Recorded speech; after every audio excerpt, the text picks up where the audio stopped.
दिल्लीतील जंतर मंतर येथे विद्यार्थ्यांवर झालेल्या लाठीचार्जच्या घटनेनंतर राज्यभर संतापाची लाट उसळली होती। या प्रकरणी विद्यार्थी संघटना आणि सामाजिक संघटनांनी शिक्षण मंत्र्यांच्या राजीनाम्याची मागणी करत आंदोलन छेडलं होतं। दरम्यान शिक्षण मंत्र्यांच्या राजीनाम्याची घोषणा झाल्याच्या पार्श्वभूमीवर परभणीमध्ये आंदोलनकर्त्यांनी आनंद उत्सव साजरा केलाय। यावेळी कार्यकर्त्यांनी एकमेकांना मिठाई भरवून जल्लोष केलाय, तसंच घोषणाबाजी करत आपल्या आंदोलनाला यश आल्याची भावना सुद्धा यावेळी व्यक्त केली। अनेक वर्षापासून आम्ही चळवळीत आहोत, पण आज युवकांनी जी त्यांची ताकद दाखवून दिली, खरंच आम्हाला भयंकर गर्व आणि अभिमान वाटला। आणि आज या युवा शक्तीकडे जी ताकद आहे, खरंच आम्ही सगळे विसरलो की होतो की काय, पण त्यांनी ज्या क्रिएटिव्हली कल्पकतेनं तिथं आंदोलन केलं, मला असं वाटतं या युवा शक्ती पुढे या सरकारला झुकावं लागतंय। आणि आज धर्मेंद्र प्रधानांचा राजीनामा ही एक अर्धी लढाई आम्ही जिंकलेली आहे। पूर्ण लढाई जिंकली असं म्हणत नाही, परंतु ती अर्धी लढाई जिंकण्याचा देखील आम्हाला खूप अभिमान वाटतोय।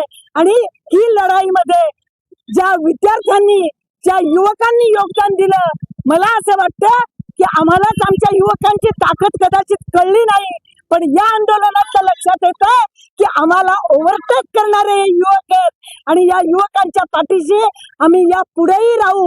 आज जो आनंद तमाम युवकांना झालाय, तो आम्हाला आमच्या मुलं यशस्वी झाल्यानंतर जो आनंद आम्हाला पालक म्हणून होतो, तो आनंद या ठिकाणी आम्हाला झालाय।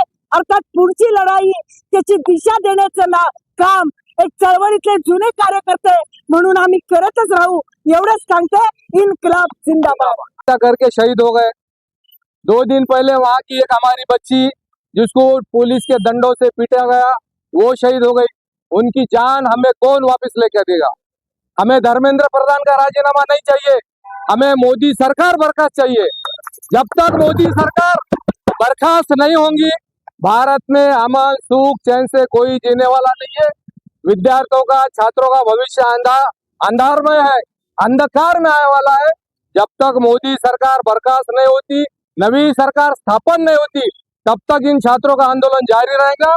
और इस आंदोलन के लिए हम पूरे परभणी के लोग, हर समाज, हर जाति का, हर पार्टी का, हर तबके का इंसान, हर छात्र, हर बच्ची, हर लड़का, हर युवा, ये अभिजीत दीपके, वांगचून और छात्रों के आंदोलन में पूरी ताकत के साथ परभणी उनके साथ खड़ी है।